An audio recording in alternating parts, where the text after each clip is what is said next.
दोस्तों, अभी जो लास्ट वेडनेसडे गुजरा है, मतलब 8th ऑफ मार्च, उस दिन जो सिडनी के ऊबर ड्राइवर्स थे, इनके बहुत ज़्यादा मज़े हुए क्योंकि उस दिन सरचार्ज लगा हुआ था। मतलब जो फेयर $50 का था, वो फेयर $120 के ऊपर ऊबर ड्राइवर्स लेके जा रहे थे।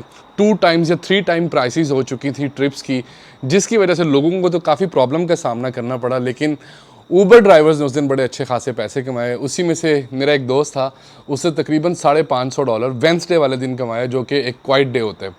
अब उसकी वजह ये बनी कि जो सिडनी की ट्रेन्स थी, उनके अंदर कोई नेटवर्क इशू आ गया। जो यहाँ का रेडियो सिस्टम था, डिजिटल जो था, उसके अंदर कोई प्रॉब्लम आया, जिसकी वजह से वो ट्रेन की क्रूज़ के साथ कनेक्ट नहीं हो पा रहा था, जिसकी वजह से ट्रेन डिले होना शुरू हो गई और उसके बाद उन्होंने ट्रेन्स को डिसकनेक्ट कर दिया गया ताकि कोई हादसा ना हो सके।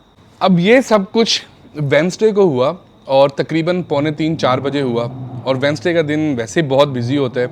लोग ऑफिस से वापस जब निकले, ट्रेन स्टेशन पहुंचे, तो उनको पता चला कि आज तो ट्रेन चल ही नहीं रही, जिसकी वजह से लोगों ने ऊबर ऑर्डर की। और जब ऊबर की जब उन्होंने प्राइस देखी, वो तो 2 टाइम्स या 3 टाइम्स हो चुकी थी, जिसकी वजह से लोगों को और ज़्यादा गुस्सा आया।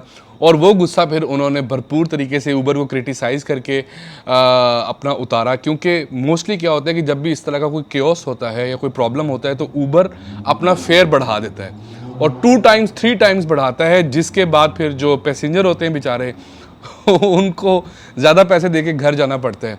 लेकिन जो सबसे इम्पॉर्टेंट बात है वो ये थी कि जब गवर्नमेंट को इस चीज़ का पता चला, तो उन्होंने फ़ौरन से ट्रांसपोर्ट ऑफिस के मिनिस्टर से रब्ता किया, उनसे पूछा कि यार कितना टाइम लगेगा। और उन्होंने बोला कि हमें इस चीज़ का कोई अंदाज़ा नहीं है, मे बी आज रात पूरी लग सकती है।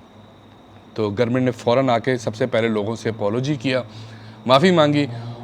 उसके बाद उन्होंने कहा कि हम एक दिन का जो फेयर होगा वो हम लोगों को कंपनसेशन के लिए फ्री कर देंगे। मतलब एक दिन पूरी ट्रेन जो चलेगी वो फ्री चलेगी। अब एक दिन में हज़ारों लोग सिडनी के अंदर एक जगह से दूसरी जगह जाते हैं, जो कि मेरे ख्याल से लाखों डॉलर्स बनते हैं। और वो लाखों डॉलर्स गवर्नमेंट ने एक दिन में गंवा दिए, सिर्फ इस वजह से कि उनकी रेपुटेशन ठीक रहे, लोग उनसे ज़्यादा ना उम्मीद ना हो और गवर्नमेंट की वाह वाह हो, बल्ले बल्ले हो। अब इसी वजह से जब आज मैं अभी एक जगह से ट्रेन लेके वापस घर जा रहा हूँ, तो मुझे पता चला कि आज का फेयर जो है वो फ्री है और शायद फ्राइडे का जो फेयर था वो भी फ्री था। इस तरह से यहाँ पे जो ऑस्ट्रेलियन गवर्नमेंट है, अपनी गलतियों को ठीक करने के लिए कोशिश करती है कि लोगों को फ़ायदा पहुंचाया जाए, ताकि उनको जो तकलीफ़ हुई है, उनका जो नुकसान हुआ है, उसको पूरा किया जा सके। साथ में जो बड़ी बात है वो ये है कि ऊबर ने बोला है कि जो हमने लोगों को एक्स्ट्रा चार्ज किया है वो हम उनको फेयर वापस कर देंगे। हालांकि मुझे लगता नहीं है कि ऐसा होगा लेकिन अगर ऊबर ने कहा है और पब्लिकली इस बात की अपॉलोजी भी की है, तो डेफिनेटली हो सकता है कि लोगों को जो एक्स्ट्रा चार्ज किया गया है वो उनको वापस मिल जाए। अच्छा, इस सब में मैं आपको एक मज़े की बात सुनाता हूँ, लेकिन उससे पहले मैं आपको ये बताऊँ कि जब भी मैं ऑस्ट्रेलिया की कोई वीडियो बना के उसको पाकिस्तान के साथ कंपैरिजन करता हूँ, लेट्स से यहाँ के पॉलिटिशियंस की बात करता हूँ या इंफ्रास्ट्रक्चर की बात करता हूँ या एजुकेशन की बात करता हूँ, तो लोग ये कहते हैं कि यार इसका कोई कंपैरिजन नहीं बनता क्योंकि हमारा थर्ड वर्ल्ड कंट्री है, ये फर्स्ट वर्ल्ड कंट्री है।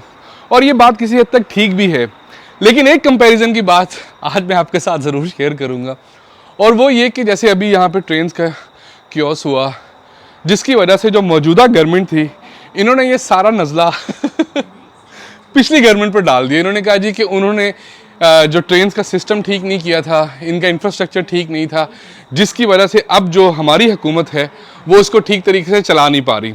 इसके अलावा यहाँ पर इन्फ्लेशन हुई है, महंगाई काफ़ी ज़्यादा हो गई है, बाकी भी गवर्नमेंट को प्रॉब्लम्स का सामना करना पड़ रहा है, इंटरेस्ट रेट काफ़ी ज़्यादा बढ़ गई है, हाउसिंग का इशू चल रहा है।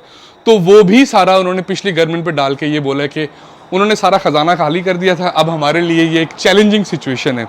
बिल्कुल उसी तरह से जिस तरह से मौजूदा हुकूमत पाकिस्तान के अंदर है, पिछले 40 साल से वो पाकिस्तान को रूल कर रहे थे, लेकिन खान साहब की सिर्फ 3.5 साल की हुकूमत आई है।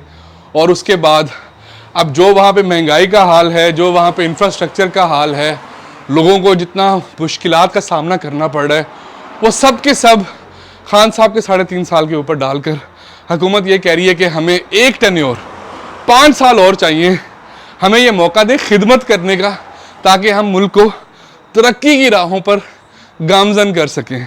तो मैंने ये हिसाब लगाया है कि इसका कंपैरिजन ज़रूर बनता था कि दुनिया के जितने भी पॉलिटिशियंस होते हैं ना, वो सब एक जैसे होते हैं। इसलिए वो सही कहते हैं ना कि धंधा है पर गंदा है।